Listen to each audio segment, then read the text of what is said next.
This is News Fighters, where we fight the news so you don't have to. With Dylan Behan.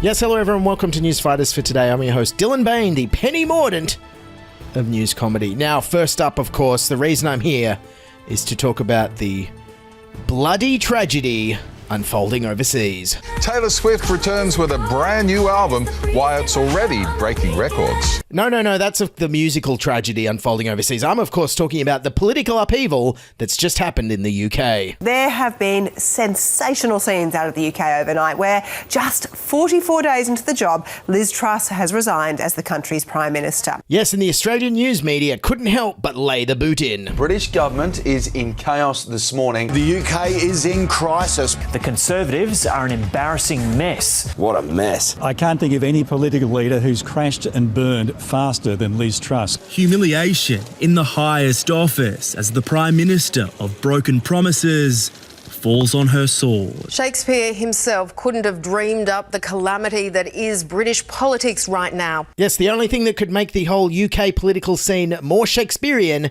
is if Boris Johnson had been poisoned in the ear. Of course, the writing was on the wall for Liz Truss when she said this the day before she resigned. I am a fighter and not a quitter. And then when she did resign, her speech was almost as short as her Prime Ministership itself, lasting less than 90 seconds. It opened with this. I came into office at a time of great economic and international instability, which I continued to make even worse while I was PM. Families and businesses were worried about how to pay their bills, which I continued to make even worse while I was PM. And our country has been held back for too long by low economic growth. Low economic growth, inflation is at 10.1% last month in the UK. What do you want it at 20%, Liz? She went on. I was elected by the Conservative Party with a mandate to change this. Mandate? You were elected by like 80,000 Conservative Party members, all rich upper class people who just wanted tax cuts, and that's all you wanted to deliver too. And we set out a vision for a low tax, high growth economy that would take advantage of the freedoms of Brexit. And how did that go for you? While we were sleeping last night, the UK economy faced a major financial crisis, only averted by an extraordinary intervention by the Bank of England. Britain's housing mortgage market's in meltdown. It was an absolute manure show in London. Some are claiming the UK came close to a Lehman-style collapse. The government's plan for sweeping tax cuts and huge amounts of borrowing spooked investors, forcing dozens of lenders to pull hundreds of mortgage deals. She set financial markets into chaos there, the pound plunging. Even the Bank of England said, when she brought out her policies, went, what the hell are you doing? The markets tanked, so did her poll ratings, and her MPs lost faith almost instantly. Yes, that's right. The Conservatives finally got the low-tax trickle-down leader they'd always wanted, and as soon as the low-tax trickle-down leader announced the low-tax trickle-down economics policies, the markets went, this is really bad idea, guys, and the Conservative voters went, who elected her again? Get rid of her. She's really bad. This is bad policy. And then she had to go visit the King. I have therefore spoken to His Majesty the King to notify him that I am resigning as leader of the Conservative Party. And I have to say that if Queen Elizabeth was alive to see this today, she'd say, this rules. I'm glad I didn't die 40 days ago. I get to see another Prime Minister. Woo! We've agreed that there will be a leadership election to be completed within the next week. This will ensure that we remain on a path to deliver our fiscal plans and maintain our country's economic stability.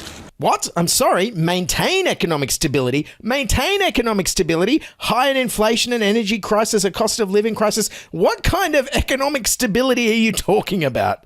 Exactly. Anyway, needless to say, the media was very underwhelmed by Liz's farewell speech. With so few achievements in office, there was almost no legacy to celebrate. Not a single achievement to note after just 45 days in office. No achievements? I'll let you know. Liz Truss is going to go down in history. Mostly as a footnote and pub trivia question. She will take one record with her, the shortest serving Prime Minister in British history.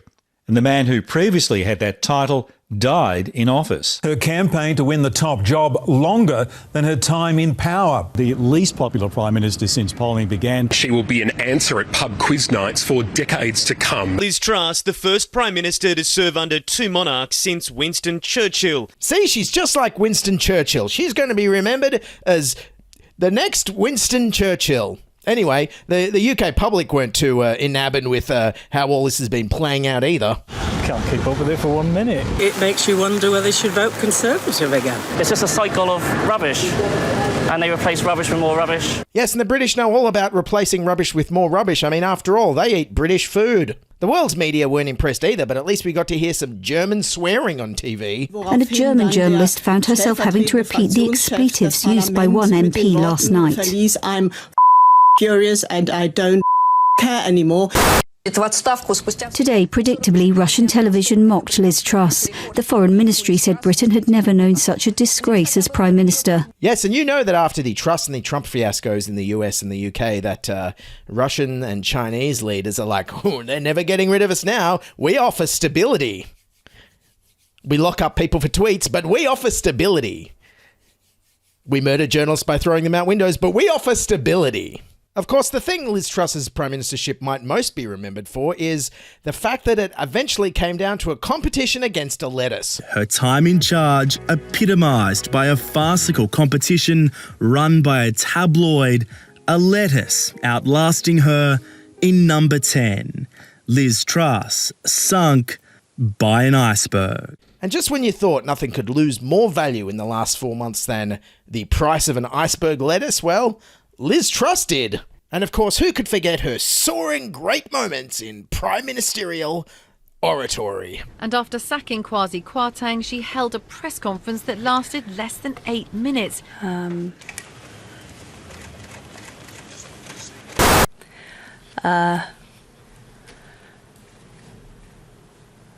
going to spend more in mortgage fees under what you've done based on the predictions than we would have saved with energy.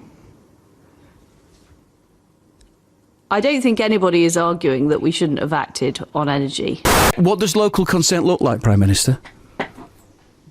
Well, Of course, all this political infighting and revolving door prime ministerships were very reminiscent of what was happening here in Australia a few years ago. So, of course, our current PM Anthony Albanese and Treasurer Jim Chalmers couldn't wait to just lay the boot in a little bit. Here in Australia, my government is stable, is orderly. The adults are in charge.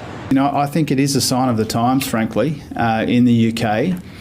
That I've only been the Treasurer here for 5 months. I've already had 4 UK counterparts. I must say I've been in office for 5 months. I've met with 2 British Prime Ministers so far, and I obviously will have contact with a third. Yeah, not if Tanya Plibersek has her way in there next week. Am I right, Tanya? Of course, with the downfall of Truss being mostly due to her poor trickle-down economic policies, Peter Dutton reckons the lesson here is you have to stick with your poor trickle-down economic policies. And I think there's also a message out of this for our government as well, that they would want to think twice about breaking a very significant promise on tax cuts that they went to the election with, because the public will react very badly. Of course, the reaction to all this from the UK Labour opposition party was just sad and predictable. Their leader, Keir Starmer, is just constantly whining about there being a need for a general election as soon as possible. So we can't have a revolving door of chaos. Fun fact, Revolving Door of Chaos is also the working title for the next Jordan Peele horror movie. There is an alternative, and that's a stable Labour government. And the public are entitled to have their say, and that's why there should be a general election. Oh, come on, Keir Starmer. We all know this government's on its last legs and doesn't have long left to serve anyway. I mean, how long is it till the next general election? 2 and a bit years, could be January 2025. Wow, these 5-year terms you have there aren't very good, are they? I mean, at the current rate, you could have another 10, 15 Conservative Prime Ministers before the next general election. Maybe 3-year terms aren't so bad after all. Anyway, so what happens next? Who's in the running to be the next British Prime Minister? Well, it could just be the last British Prime Minister. Boris Johnson is rushing back from his Caribbean holiday to try to get his old job back. With Halloween looming, some MPs want Boris Johnson to rise from the political dead. And Boris Johnson has promised his first act, if he became Prime Minister again, would be having a big party at 10 Downing Street, because that's his favourite thing to do, no matter what crisis the country is in. I guess after all this turmoil, we probably can guess how everyone in the UK feels. I'm furious and I don't care anymore. All right, that's News Fighters for today. It's a real quick wrap of the UK political turmoil. I hope you enjoyed it. It's kind of a bonus episode. In the meantime, if you want more bonus episodes, I've got a great bonus episode of lots of funny clips up on our Patreon at patreon.com/newsfighters. Please support the show on there. Also, hit subscribe and follow on YouTube on your podcasting app of choice. And I'll see you for our special budget wrap episode this coming week. That's all. Keep fighting, and bye for now.